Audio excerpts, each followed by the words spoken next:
kulendi bata taimuone action ndoda kuti muchikuona action chete muchanakira kutonga nyika kutarira vanobhuruka vemudenga Kulen TV. Dockets rakuda tagwirei weekend Chivayo nevamwe vese ari kunzi atosotwa hazvisina kumira mushe muri yeZimbabwe kana muchinge manga makateerera nyaya idzi kubva kudhara. Panapa takazvitaura kuti day rekumhanya kwevanhu zviri very legendary richasvika, ndo atinenge tichiti majudgment day. Honestly speaking, Mnangagwa, a lot is going on, a lot is happening. Kwakungopinzana fear chete kwakutaura varume vakuru like inzwai zvaitaurwa apa izvi.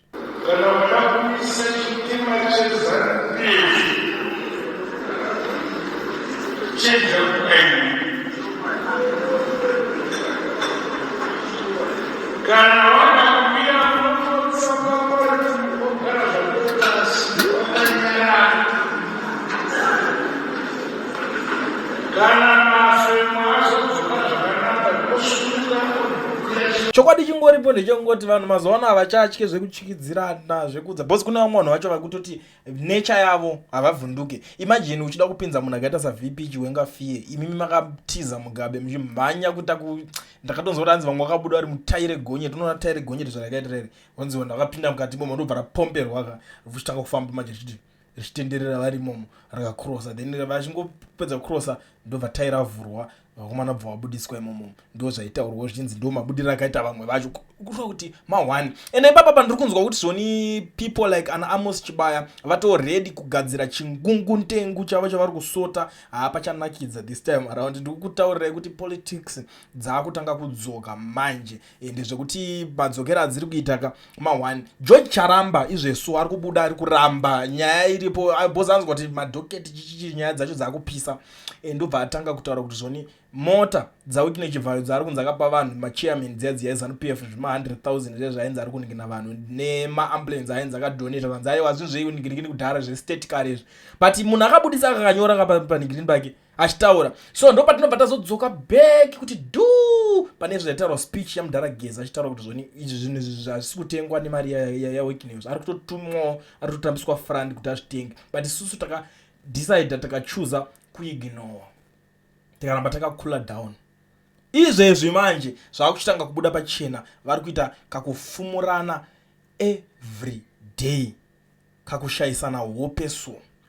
President Mnangagwa was reportedly forced by his deputy General Constantino Chiwenga to abandon the 2030 term extension project, announcing instead that Zimbabwe will hold elections in 2028. He made this announcement yesterday in Harare at the party's Central Committee meeting. He also spoke out against corruption after Chiwenga presented a dossier implicating Mnangagwa's allies, including his chosen successor Kudata Gray, accusing him of looting billions through Sakunda, which under American sanctions. Mnangagwa is said to have initially offered to resign but later changed his mind. Some say it was a gimmick. Sources within the police service claim that Dockets have already been prepared, awaiting only arrests. This development has led to Mnangagwa cancelling his planned trip to United Nations General Assembly with his advanced team record back home, according to information imaging from the Ministry of Foreign Affairs. It is further reported that group of military leaders have written a letter to the political leadership complaining about the obscene levels of corruption crippling the country.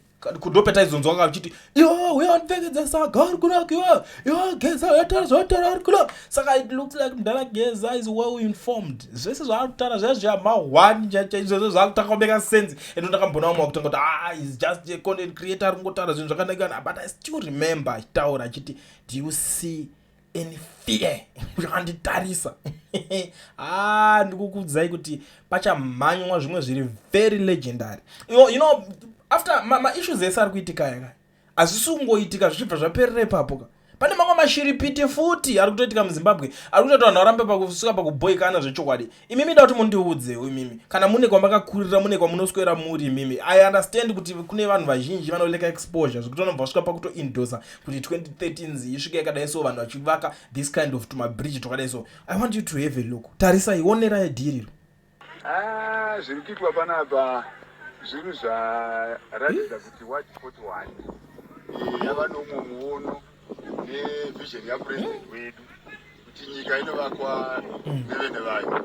Zvechokwadi tavaka vhiriji redu itotoitika second Trabablas yavakwawo mu41 muno. Vavaka Trabablas kedu Trabablas kedu kainaisaka nashuma rubatsiro futi kwatakaitwa nahonorable wedu nesipa chedu nemaoko edu. Tinozitenda chaizvo, tinozikufara kuti tava nechinhu chokutaura kuti muward 41 takaita namaoko edu inova Trabablas. 2030 nababa Mnangagwa songe naMnangagwa vakativhurira muno watatakati atakadzima asi takavhurika wakanyika inovakwa nevene vayo. mozonzwa vanhu vakutaura kuti zvoni isusu tinoda kuramba chini ndosaparatoa zvekutonzi nyaya dze2030 dzonyarare muzitaura naye ndakagara ndazvitaura ini dzungu rese riri kuita vanhu ava bho here chii kukuvhunduka zvinhu here inzara here chii kuda kuti life ichinje here muchizowana chiko at the end of the day cause zvinhu zvinofanira kufamba neorder mafambiro zvanga zvichingoita zvongozikana kuti vanhu vari kutoita zvine order mukati kwete kuti iwo unongoti munga utonzi right izvezvo takutodhila takadai so izvezvo takutotaura kuti ngatokontinye atongoenda vanhu ndozvavari kutaura vanhu vapi vamunoziva vanozikana ndewapi so pataura nzi iye ngirinanga atoofa kuti aindorizaineni ndozvisiya izvi.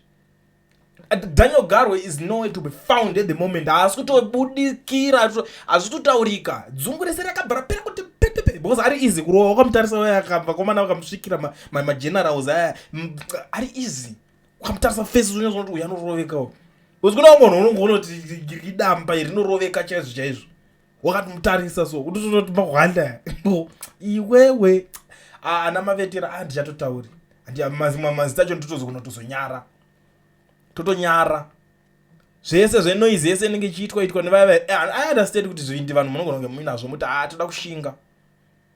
I remember pane imwe speech yaitanzi weya undipfekedze saga yogeza. Definitely he is coming back. Zvekutodaro zvekutoti pachatovhundutsa vanhu achashamisa vanhu vachashamisika vakumuona achiuya because zvanyanya vedu we corruption yacho yakutonyadzisa. Unoona corruption hatisi kuramba kuti zvese zvinoningana corruption hapasi pese pakuti zvinazvo zvinozofamba straight especially kune vanhu nezvimafambira zvakaita nemari dzinotambirwawo kana nemapurisa acho ishoma yekutoti akatonzi itai munoita zvakadai so vakaona kuti kanyaya kacho kana basa vanototora mari. We understand that but kana yakuzosvika pakutobata zvinhu zvenyika manje saka manje amenu ana ma2k I feel sorry for them. I feel sorry for vanhu vakawanda vari kugadzirira kuningirina ende ezveso ndiri kunzwa kuti ndege dziri kungobhukwa zvekutodaro nematiketi acho avenondanani asi tiri kunzwa kuti dziri kubhukwa zvisingaite. We know Chivayo currently he is not in Zimbabwe because I know that anytime is tea time anenge achiudzwawo kuti iwe mfano satombomire. He is not in Zimbabwe currently because anything can happen kwaari. Ini ndanatonzwa kuti anzi angatochemerera kuti ndoda kutoendawo ku-UN kwacho kana muri kuenda I want to be part of that team because makangondisiya chete ndikasangogara ndiri padhuze nemi zvavharana ndinobatwa. Komana kana mazogara tsamwisa imwe type kwete type imwe yamunotsamwisa inosumuka ikachinja face machinjiro face yakadaro iwayo yozotaura kuti mukutamba nemamwe mashefu asi right but pane zvinhu zvoda kuitika. That's all I can say. Something big is about to happen.